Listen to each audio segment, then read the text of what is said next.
Hi, everyone. I'm Luke. I'm a fifth year mechanical engineer here at Ohio State. Hi, I'm Austin. I'm also a fifth year mechanical engineer here at Ohio State. I'm Nate. I'm fifth year mechanical engineering here.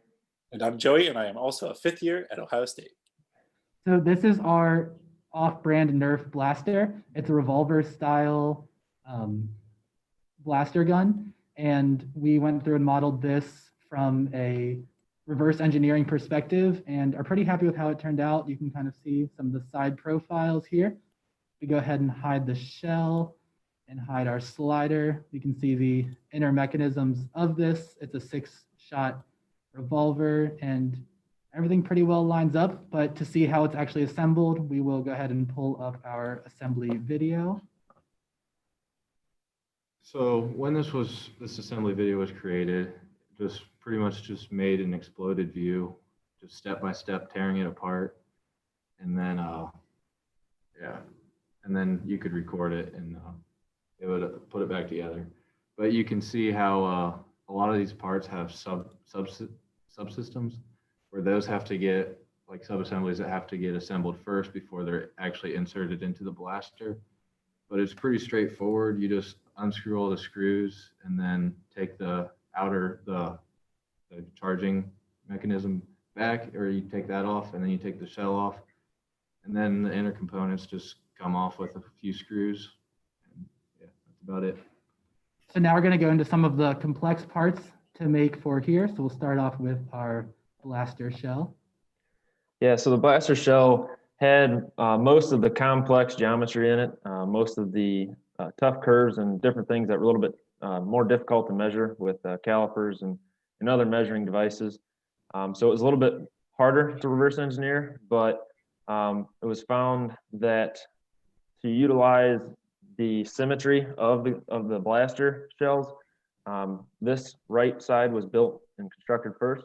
It was used by doing a top face silhouette, which was on the other side, and then cutting away piece by piece and shaping in all the different contours and stuff into it.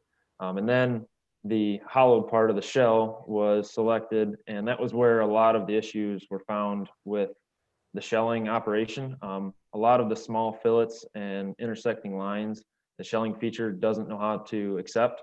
So I ended up having to go back through and suppressing a lot of these features using their troubleshooting part of the actual shelling piece. It would simulate or show which pieces it didn't like, and so you could go back through, suppress them, and then add those fillets and other things later after the shelling was done. So once the shelling was done, the interior components, the mounting holes and the different spots that components mounted into were then inserted. Now we'll go into our second challenging part that we had to make by Joey. So this is the slider at the top. That's kind of how you pull the gun back to cock it. I had a lot of similar problems that Nate was explaining with the shell command. A lot of it would give me an error saying that there's a lot of extrudes that have 0 thickness. And I found out the reason for that, if you zoom in on some of those connecting pins on the left side right there, I found out those cylinders that are coming out, originally I had them where they were right at the edge of the shell. And that would be a 0 thickness where that cylinder would meet the edge. But then I realized, I was looking at the model closer, that they're all probably only like 5 or 10 thou farther in where they're meeting that shell. And so once I fixed that, then the shell command worked a lot better. And then the other challenging part, if you go to the other side of it, kind of in the middle of the part where all those little grooves are, that's the grip that you can pull. That was, it took me a while to figure out how to do that, just because it's not a single extruded cut depth throughout the surface of that almost cylindrical slider.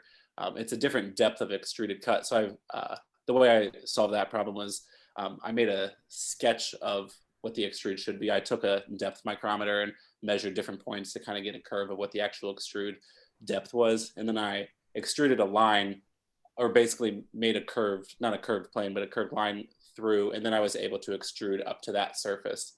So that's how I could get the curved extrude to look like our part.